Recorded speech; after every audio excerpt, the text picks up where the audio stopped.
Welcome to the project for user-defined functions. I'm going to be completing exercises 1 through 9.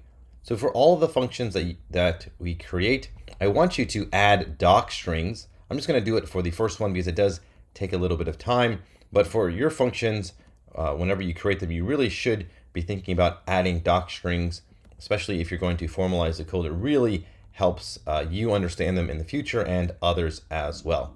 All right, so let's get started here with number 1. Define a function, triangle area, that finds the area of a triangle. That's half the base times the height. The function has 2 parameters, the base and the height, and defaults the height to 0 if it's not given. Use it to calculate the area of a triangle with a base of 7 and height of 99. All right, so we're going to create our function called triangle area. It's going to have 2 parameters, base and height. It's going to default the height to 0 if it's not given. And then it's just a simple one-line function. We're going to do base times height divided by 2 is how you find the area. So we've just defined our function. Now we can use it. You can use tab completion over here. So a base of 7, height of 99, and gives us this area. Okay, great. Let's go on to, actually, let's do the docstring. I'm very eager to go on to the next one. All right, so the docstring, the first thing will be just the summary of the function, calculates the area of a triangle. And then we're going to have a section called parameters. And base will be, you could say the type of it is an int or a float, just some number. And it is the base of the triangle. And then the height is also an int or a float. And it's the height of the triangle. And you could say returns.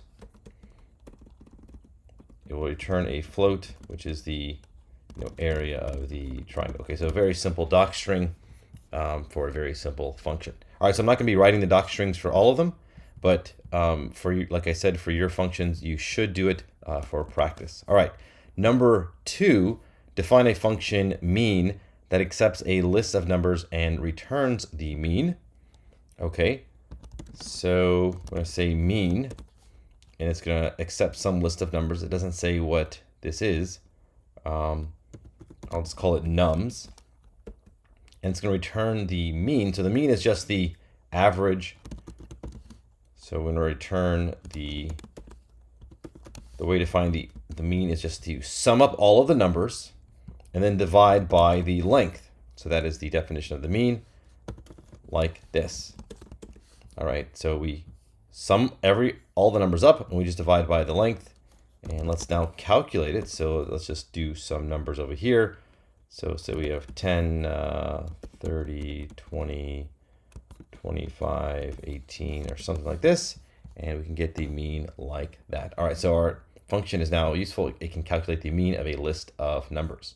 Our exercise 3, define a function roll dice that accepts an integer n and rolls n 6-sided dice, returning the sum. Okay, so roll dice accepts an integer n. We need to import random. So let's do that outside of this function.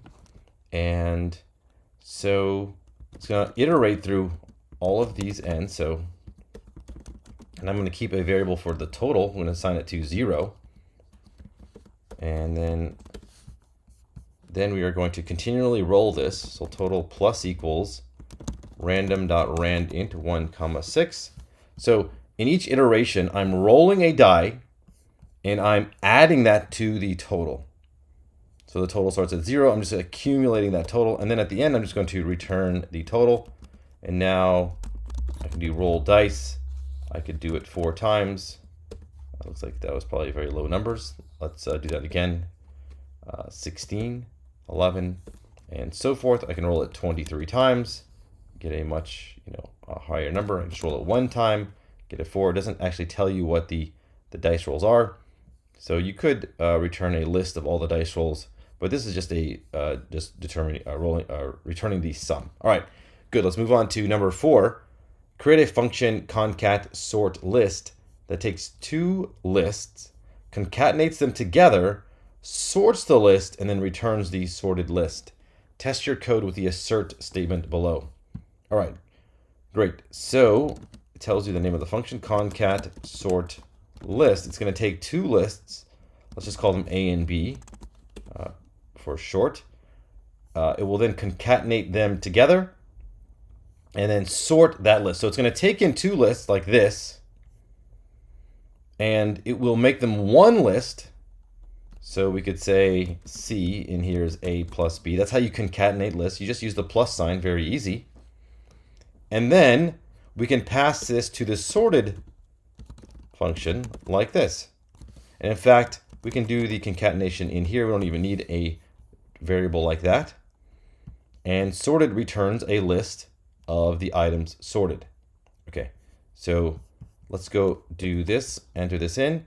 And now, I'm not going to run the assert statement just yet.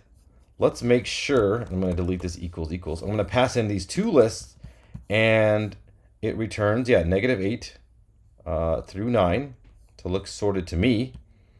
And now the assert statement, all that does is it determines if the output of this function, is it equal to what we want it to be? So this is the answer we want it to be. That's what we expect it to be, I should say.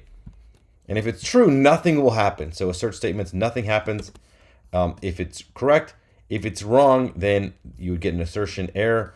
And let's just create an error over here, like adding 99. So that would be wrong. But of course, that's not the answer. This is the one. So everything looks good. So that's how you answer this one. Number 5, create an anonymous function that calculates the area of a triangle. Assign it to a variable and verify that it works. Let's just go over here and do this. And I'll remove the doc string.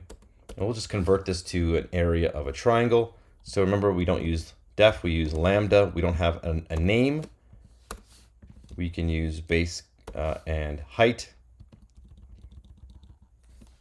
And then there's no return statement.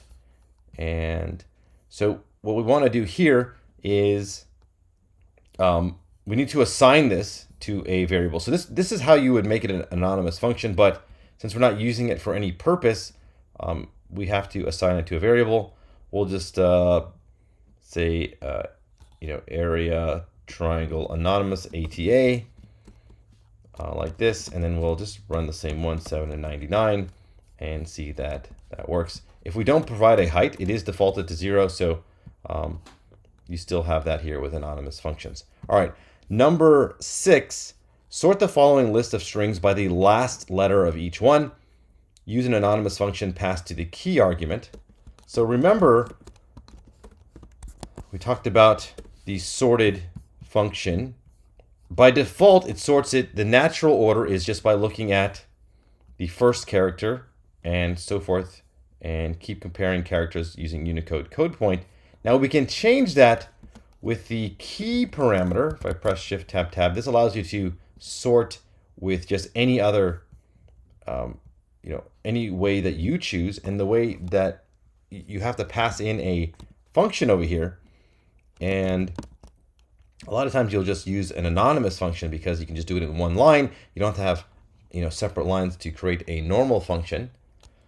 So we'll say the parameter it accepts is X. That'll be each one of these strings.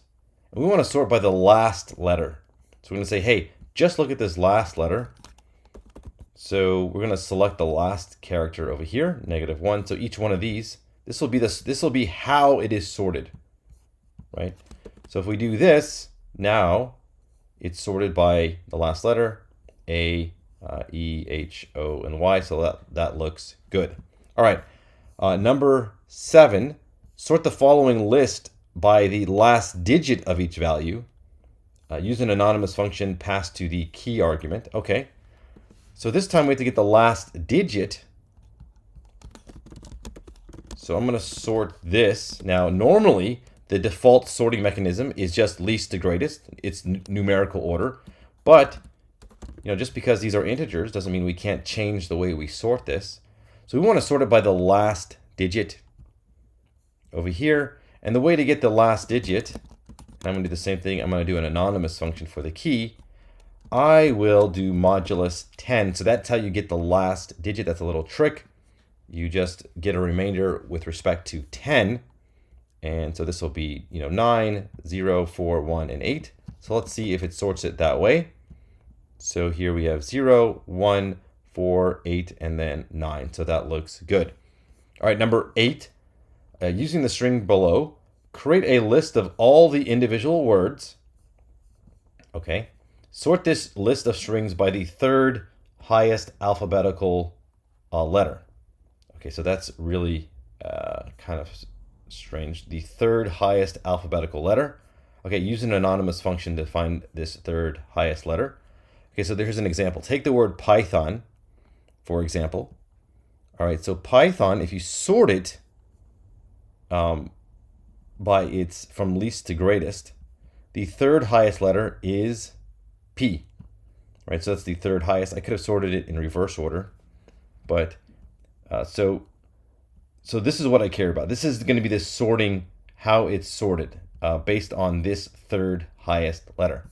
Okay, so it's similar to this one, except the sorting mechanism is not the last letter, but the third highest letter.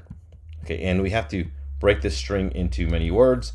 So the first thing you might want to do is say SumString.split. So we learned about this method. And let's just display these words over here. So we split on the space. Now we're going to look for the third highest one in each. So this time it might be, it says use an anonymous function. So let's do that. So sorted words. And now I'm going to do lambda x. And how do I get the third highest word over here? So this is kind of interesting. We have to find, how do we find the third highest? Well, if you pass in one of the words, let's just do like the first word. Sorry, words. So just the word sum, you can pass it into the sorted function itself. And then the third highest will be the negative third one. So in this case, it is M is the third highest, O is the second highest, S is the highest. So I could have said reverse equals true, and then selected the second one. That would give you the same thing. So it doesn't matter either way, right? So I could have sorted from highest to lowest, and that might be easier. It doesn't matter to think about it, as long as you get the third highest. So what I'm going to do here is I'm just going to paste this over here. Instead of word 0, I'm going to use X. So it will go through one at a time, each one of these words. It'll pass it into this sorted function. So that will sort the characters and put each character in its own item in the list. It'll do it in reverse order. So that means from greatest to least. I'm then going to select the third highest letter, and that will be the sorting key for this whole thing. So it'll sort this whole list based on this third highest letter. All right, I got an error. I need to actually use, it's a keyword only parameter, this key parameter. So that's how you have to set the key. And now it has done it. So it's sorted from the third highest letter. So this is actually from least to greatest. So that means words will have the, if you look at the third highest letter, so W, then S, then R, that's the third highest letter. So R happens to be the, or words happens to have the highest value of this third highest letter. So it's a little difficult to untangle. Let's take a look at this one, string str. So R again is the third highest, so it's tied again over here. Different, it looks like T and then R and then N. So N is the third highest, which is before R. Let's go back to the beginning over here with, so W, then T, then H. So that is the third highest, and H is the, I guess, the lowest one, lowest third highest letter. So a lot of stuff to untangle here. All right, let's move on. Number 9, define a function that has one positional only argument, two positional or keyword arguments, and one keyword only argument. So that's where we use the / and the asterisk in the function definition. I'm just going to call this func. We're not going to do anything in this function. We're just going to define it. So one positional only, like this, two that are either, and then two that are, or it says one that is, and then over here, and then we will do nothing. We'll learn about this keyword called pass, which just means to do nothing. It's just a placeholder. That's all it does. So, but this is how you would define it. So anything before the / is positional only. Anything after the asterisk is keyword only. Anything in between is both. And by default, all arguments are both. Okay, so that does it for number 9, and that wraps up exercises 1 through 9.